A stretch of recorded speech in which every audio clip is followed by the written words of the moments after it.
للعالمين والصلاة والسلام على عبد الله ورسوله نبينا محمد وعلى آله وصحبه أجمعين أما بعد. تو کل ہماری گفتگو نماز کے سلسلے میں چل رہی تھی اور نماز میں ہم لوگ دعائے ثنا تک پہنچ گئے تھے اور دعائے ثنا کا حکم ہمیں معلوم ہو گیا تھا کہ وہ پڑھنا مستحب ہے، واجب نہیں ہے، اس پر عمل کیا جائے گا، چھوڑنا مستحب کا مطلب چھوڑے نہیں اور اس کا فائدہ کہاں پر ہوگا میں نے آپ کو بتا دیا تھا. اس کے بعد اللہ نیت کے بعد آپ نے دعائے ثنا پڑھ لیا. دعائے ثنا میں سے چوائس میں سے دو بھی پڑھ سکتے ہیں اور جتنی بھی نبی صلی اللہ علیہ وسلم سے وارد ہے دعائیں رات کے قیام اللیل میں اللہم انت رب السماوات والارض انت نور السماوات والارض انت فاطر السماوات، یہ سب دعائیں وارد ہے کس میں دعائے ثنا کی تھی، وہ سب پڑھ سکتے ہیں. اس کے بعد نیت باندھے باندھے ہی آپ سورہ فاتحہ پڑھیں گے اور سورہ فاتحہ پڑھنا کیا ہے؟ رکن. رکن مطلب واجب نہیں، رکن. رکن کسے کہتے ہیں؟ جس کے چھوڑ دینے سے نماز نہیں ہوتی، جان بوجھ کر بھی اور غلطی سے، دونوں سے نہیں ہوتی. اس لیے سورہ فاتحہ کو انسان نہیں چھوڑے، کیونکہ نبی صلی اللہ علیہ وسلم کی بے شمار حدیث ہے جسے من لم یقرأ بفاتحہ لا صلاۃ لمن لم یقرأ بفاتحہ الکتاب، بہت ہی مشہور حدیث ہے نبی صلی اللہ علیہ وسلم کی. صرف اختلاف ایک جگہ پیدا ہو، اکیلے انسان نماز پڑھ رہا کوئی مسئلہ نہیں، امام نماز پڑھا رہا کوئی مسئلہ نہیں، منفرد کہتے ہیں اور امام. تیسرا بچ جاتا مقتدی. مقتدی جو امام کے پیچھے نماز پڑھ رہا ہے اور اس میں سری نمازوں میں بھی کوئی اختلاف نہیں، سری نمازوں میں سب سورہ فاتحہ کا قائل ہے.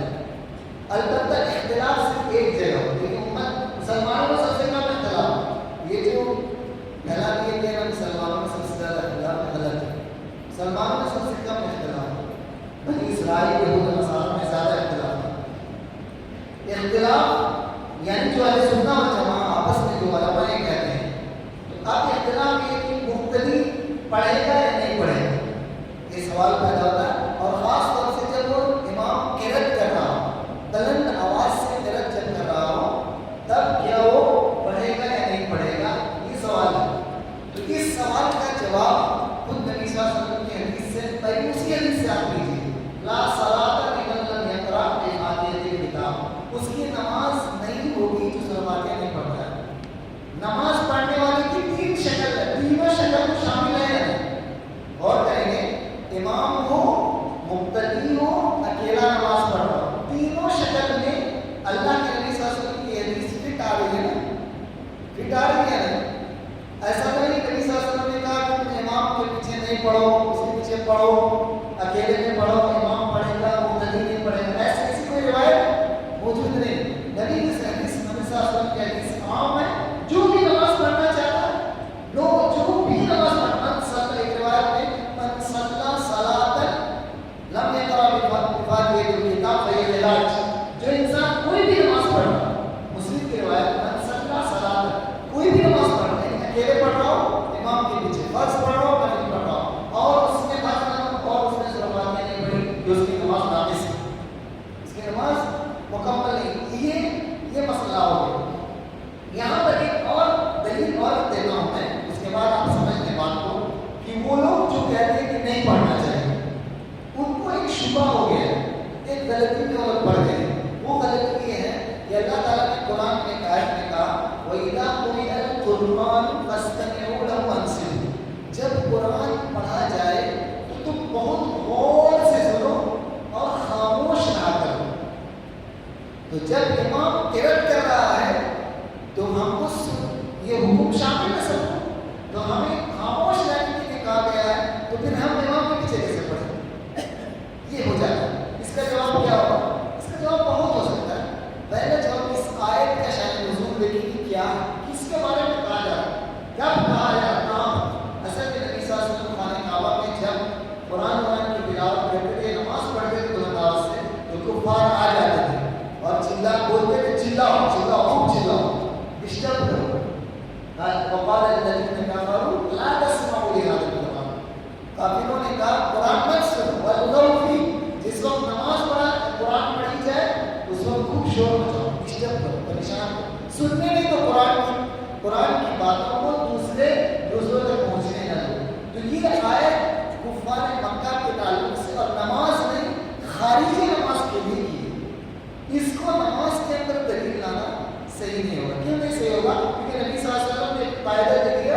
جو آدمی نماز میں سورہ فاتحہ نہیں پڑھتا اس کی نماز نہیں. ایک مرتبہ اور ایک حدیث ہے ترمذی وغیرہ کی, اللہ کے رسول صلی اللہ علیہ وسلم نماز پڑھا رہے تھے اور قرأت کر رہے تھے. قرأت کر رہے تھے, قرأت کرتے کرتے آپ کو بوجھل ہونے لگے, بہت بوجھل. نبی سلام پھیرنے کے بعد کیا بات ہے, میں پڑھنے میں پریشان ہوا, تم لوگ پیچھے پڑھتے ہو کیا؟ تو صحابہ نے کہا ہم لوگ پیچھے پڑھتے ہیں. آپ نے فرمایا اسی لیے میں پریشان ہو رہا ہوں. یعنی صحابہ بلند بلند سے سورہ فاتحہ بھی پڑھتے تھے اور دوسری سورتیں بھی پڑھتے تھے بعض صحابہ نبی کے ساتھ ملا ملا. تو آپ صلی اللہ علیہ وسلم نے منع کر دیا. کیا منع کیا؟ سورہ فاتحہ کے علاوہ دوسری پڑھو, دوسری نہ پڑھو. صرف سورہ فاتحہ کے بغیر نماز نہ ہوگی, اس کے علاوہ آپ کو نہیں پڑھنا. ایک مسلم کی ایک روایت موجود ہے جس میں صراحت ہے کہ بلند آواز سے, دیکھیے جب بلند آواز سے آپ پڑھیں گے تب امام کو ڈسٹرب ہو رہا ہے. اس حدیث میں جو منع کیا گیا, اسے منع کیا گیا, منع کیا گیا بلند آواز سے پڑھنے کے لیے. لیکن ایک امام قرأت جب کر رہا ہے الحمدللہ رب العالمین, آپ پڑھ رہے ہیں اپنی زبان کو ہلا کر الحمدللہ رب العالمین کر رہے, امام کو ڈسٹرب ہوا کیا؟ نہیں ہوا, اور آپ نے قرأت بھی کر دی. اسی لیے ابو ہریرہ رضی اللہ عنہ سے پوچھا گیا, جب یہ حدیث بیان کی کہ سورہ فاتحہ کے بغیر نماز نہیں ہوتی ہے, تو ابو ہریرہ سے کسی نے پوچھا کہ ہم لوگ امام کے پیچھے رہتے ہیں, انا نکون وراء الامام, ہم لوگ کبھی امام کے پیچھے بھی نماز پڑھتے تب کیا کریں؟ تو کہا اقرأ بہا فی نفسک, اپنے جی میں پڑھ لو آہستہ آہستہ.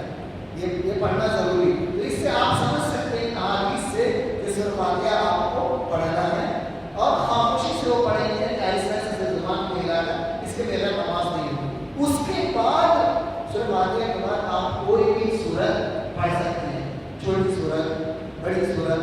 اکثر نبی صلی اللہ علیہ وسلم ظہر وغیرہ میں تھوڑی لمبی پڑھتے تھے, فجر کی طرح لمبی ہوتی تھی, ظہر میں لمبی ہوتی تھی, اثر میں ظہر سے تھوڑی کم ہوتی تھی, اور مغرب عشاء میں اور عشاء میں کم اور زیادہ کم ہوا کرتی تھی. لیکن سورہ فاتحہ کے ساتھ جو سورت پڑھنا ہے اس کا حکم کیا ہے؟ وہ بھی واجب نہیں ہے. اسی لیے ابو ہریرہ رضی اللہ عنہ کا جو انسان سورہ فاتحہ پڑھ رہا ہے وہ پڑھنا واجب ہے, اور جو فمن زاد فهو افضل, کیا کہا؟ جو انسان سورہ فاتحہ کے علاوہ پڑھ رہا ہے وہ افضل ہے, مستحب ہے. اس مستحب اور افضل کا مطلب یہ نہیں ہو کہ انسان اسے چھوڑ دے. ایک بات رہی سورہ فاتحہ پڑھنے کے بعد پھر آمین کہنے کا مسئلہ آتا ہے.